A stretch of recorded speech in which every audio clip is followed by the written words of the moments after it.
સ્થાનિક સ્વરાજ્યની ચૂંટણીનું પરિણામ જાહેર થઈ ગયું છે અને કમળ ખીલી ગયું છે। મનપામાં ભાજપનું દબદબું જોવા મળી રહ્યું છે। તો અત્યારના હાલના મહત્વપૂર્ણ સમાચાર, સુરતમાં મતગણતરી કેન્દ્રની અંદર છૂટા હાથની મારામારી થઈ હોવાના સમાચાર સામે આવી રહ્યા છે। વોર્ડ 18ના કોંગ્રેસના ઉમેદવાર અને ભાજપના ઉમેદવાર અને કાર્યકરો વચ્ચે મારામારી થઈ હોવાના સમાચાર। વોર્ડ 18માં લિંબાયત પર્વત કુંભારિયા વિસ્તારમાં ભાજપની જીત થઈ હોવાના સમાચાર સામે આવી રહ્યા છે। કોંગ્રેસ ઉમેદવાર ખુમાનસિંહ પર ભાજપના કાર્યકરોએ હુમલો કર્યાનો આરોપ લાગ્યો છે। તો સુરતમાં મતગણતરી કેન્દ્રની અંદર છૂટા હાથની મારામારીના સમાચાર મળી રહ્યા છે। અમદાવાદમાં પણ આ પ્રકારના સમાચાર સામે આવ્યા હતા। વોર્ડ નંબર 18ના કોંગ્રેસના ઉમેદવાર અને ભાજપના ઉમેદવાર અને કાર્યકરો વચ્ચે મારામારીના સમાચાર। તો આ અંગે વધુ વિગત મેળવી લઈએ। સંવાદદાતા સાહિસ અમારી સાથે સીધા જ જોડાઈ ગયા છે। સાહિસ, સુરતમાં મતગણતરી દરમિયાન મારામારીના સમાચાર, શું વિગતો મળી રહી છે?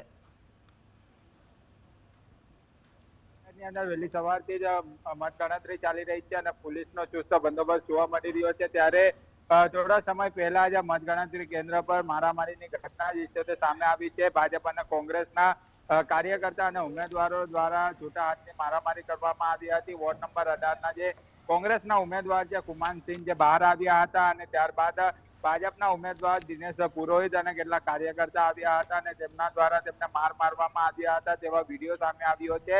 એવા આક્ષેપ જે છે તે કોંગ્રેસના ઉમેદવાર ખુમાનસિંહ દ્વારા પણ મૂકવામાં આવ્યા છે।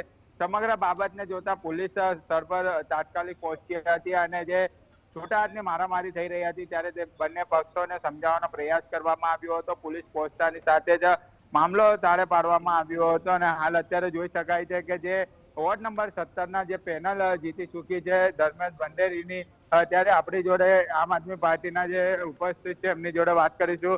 વોર્ડ નંબર 17માં પેનલ આવી છે આપણી, શું કહેતા આમ આદમી પાર્ટીએ ખાતું ખોલ્યું? હા, ચોક્કસ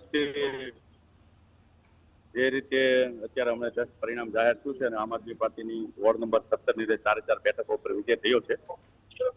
કેટલી ખુશીનો માહોલ છે કારણ કે સવારથી અત્યાર સુધી આમ આદમી પાર્ટીએ ખાતું ન ખોલ્યું? ના, ખુશી તો જો જનતા જે રીતે મત આપતી હોય છે એનો સ્વીકાર કરવો પડતો હોય છે। અલગ જગ્યા ઉપર કંઈક ને કંઈક અમારી કોઈ ખામીઓ રહી ગઈ હોઈ શકે છે। આ ચૂંટણી આખી એક મેનેજમેન્ટની ગેમ હોય છે અને કદાચ એ મેનેજમેન્ટની ગેમની અંદર કંઈક અમે કાચા પુરવાર થયા છે। જનતાએ તો જેમ કે મારા વિસ્તાર મારા વોર્ડની અંદર પણ જનતાએ મને ખૂબ મત આપવાના પ્રયાસો કર્યા છે અને એ પરિણામની અંદર દેખાણા છે। 80,000નું આખું વોટિંગ થયું છે।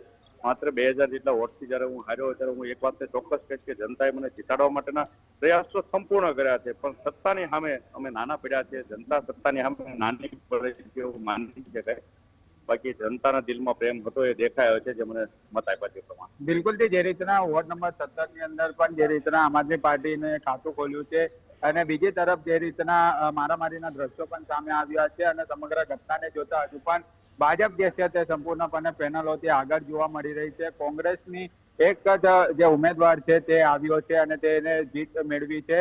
બીજી તરફ આમ આદમી પાર્ટીએ સવારથી અત્યાર સુધી ખાતું ન ખોલ્યું હતું, પરંતુ હાલ અત્યારે સમાચાર સામે આવી રહ્યા છે કે વોર્ડ નંબર 17માં પૂર્ણા પૂર્વની જે સ્થળ છે ત્યાં આમ આદમી પાર્ટીએ ખાતું ખોલ્યું છે અને વિજય મેળવ્યો છે। બીજી તરફ જે પૂર્વ વિપક્ષ નેતા હતા પાયલ સાકરિયા તે પણ હારી ચૂક્યા છે। હાલ જે રીતના મતગણતરી કેન્દ્ર પર જે છે તે ઉત્સાહનો માહોલ જોવા મળી રહ્યો છે। જી આભાર સાહિસ સમગ્ર માહિતી આપવા બદલ। તો દક્ષિણ ગુજરાતમાં પણ ધીમે રહી અને આમ આદમી પાર્ટી ક્યાંક દેખાવાની શરૂઆત થઈ ગઈ છે।